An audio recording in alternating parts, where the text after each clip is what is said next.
Welcome back, everybody. This is Andy from Unity Motorsports Garage.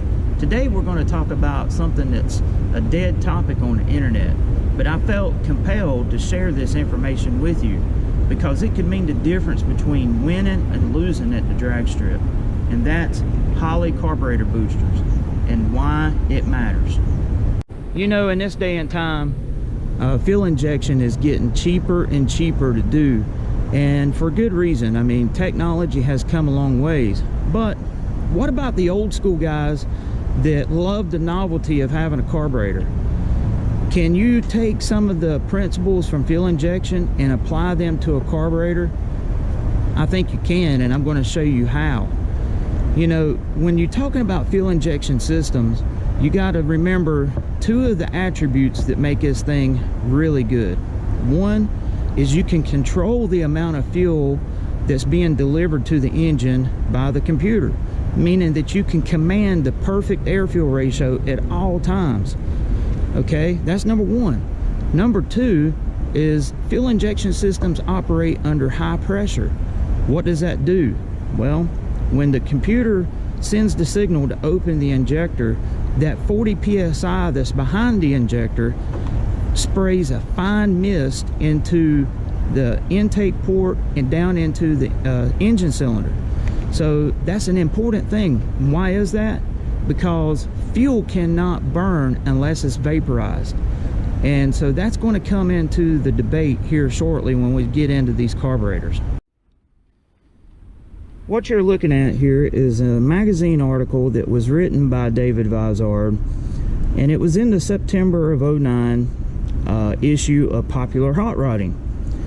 And you can see there I am doing work on a 4.62 valve cylinder head, and this is my daily driven Mustang that I turned into an all-out race car, and that's actually the name of my shop that I had. It was Crossroads Performance. But if we flip back here in the article, you'll see the dyno test that we actually performed. And looking at the manifold here, you can see a really good shot of how long the runners are actually in this 4.6 engine. I mean, it is extremely wide by most people's standards. And so, in that being the case, having the fuel atomized properly can mean huge dividends when it comes to making horsepower. Now here you can see a quick excerpt of it, and you can look and read what David actually had to say about it, and it is so true. And if we go to the next page, you will see, okay, this graph right here represents the blue lines were with the stock straight leg boosters that was installed in the 650 Street HP. The red booster, I mean the red line there, represents the carburetor that was modified by AED with the step down leg boosters, and you can see where the gains took place everywhere. I mean, but this huge gain in torque down low made the car so much more drivable at lower RPMs with that huge single plane.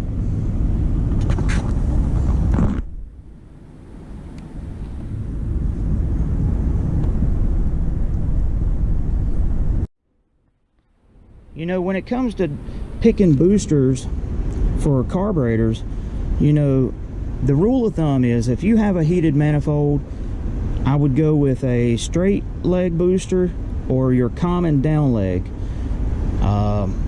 The best all around that seems to work in many different applications is the step down leg itself.